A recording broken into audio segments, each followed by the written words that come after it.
प्रश्न संख्या 16 में देखते हैं हम एरिया ऑफ डीआरसी। डीआरसी ये दिया हुआ है, फिर दिया हुआ है डीपीसी। डीपीसी इसका दोनों का एरिया जो है बराबर है, और फिर दिया हुआ है एरिया ऑफ बीडीपी और एरिया ऑफ एसीआर का एरिया बराबर है।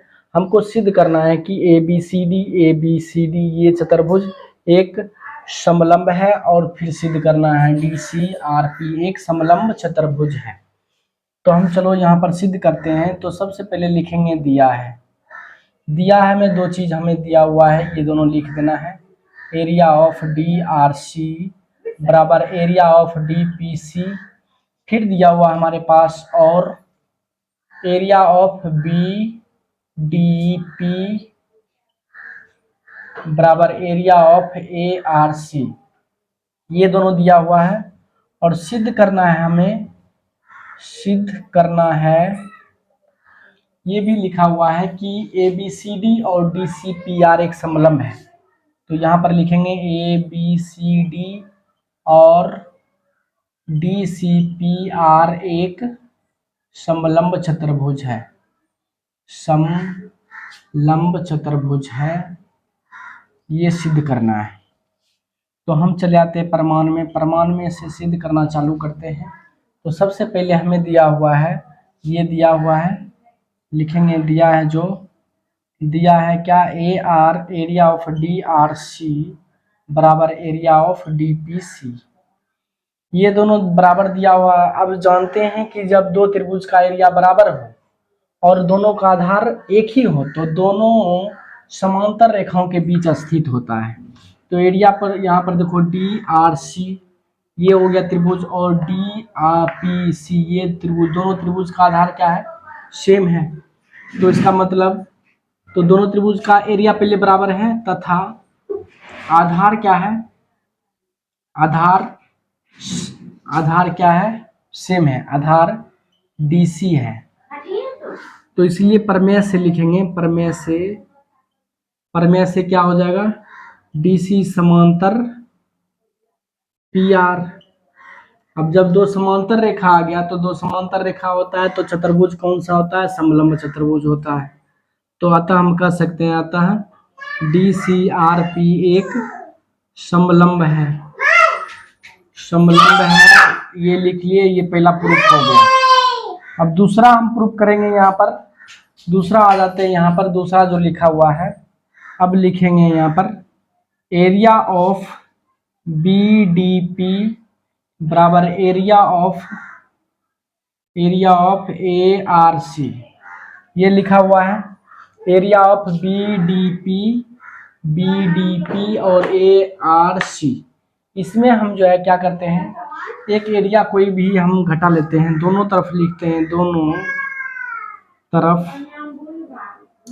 दोनों तरफ अगर हम एक अपना मन से एरिया घटा देते हैं डीआरसी घटाने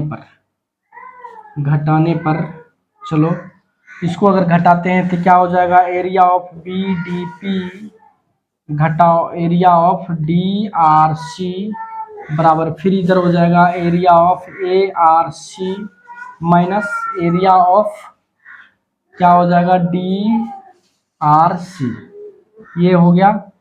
अब आगे चलते हैं, यहाँ पर इसको लिखते हैं area of BDP minus area of DRC बराबर area of ARC minus DRC को हम लिख सकते हैं डीआरसी बराबर लिखा हुआ एरिया ऑफ डीपीसी, इसके जगह पर हम डीपीसी लिख देते हैं। एरिया ऑफ एआरसी में अगर हम डीपीसी इस साइड जो है, इस साइड वाले को चेंज कर लेते हैं, इस साइड वाले को रहने देते हैं एरिया ऑफ डीआरसी, और इस साइड डीआरसी के बराबर में है डीपीसी, तो हम इसको चेंज कर लेते हैं एरिया ऑफ डीपीसी में चेंज कर लेते हैं, क्योंकि दोनों एरिया तो बराबर है, हम घटा रहे हैं इससे, तो इसके बदला पर हम ये लिख लिए। अब थोड़ा सा फिगर में घटा कर देखते हैं, बीडीपी कहाँ है, बीडीपी इस त्रिभुज में अगर हम घटाएंगे DPC ये घटा देंगे तो क्या बचेगा, BDC बचेगा हमारा एरिया ऑफ BDC बचा।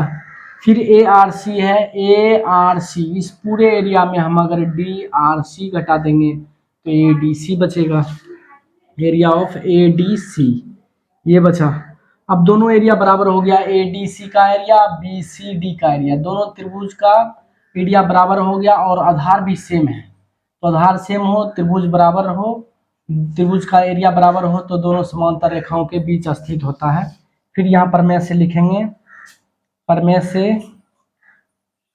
से कि त्रिभुज BDC एवं त्रिभुज ADC का आधार क्या है, आधार DC है एवं क्षेत्रफल क्या है, क्षेत्रफल बराबर है, इसलिए हो जाएगा DC समांतर AB। जब DC समांतर AB हो गया, दोनों भुजा क्या हो गया, आमने सामने का समांतर हो गया, तो हम बोल सकते हैं दोनों जो है ये पूरा चतुर्भुज ABCD क्या हो जाएगा, समलंब चतुर्भुज। अतः ABCD एक समलंब चतुर्भुज है, समलंब चतुर्भुज है। बस ये सिद्ध हुआ हमारा।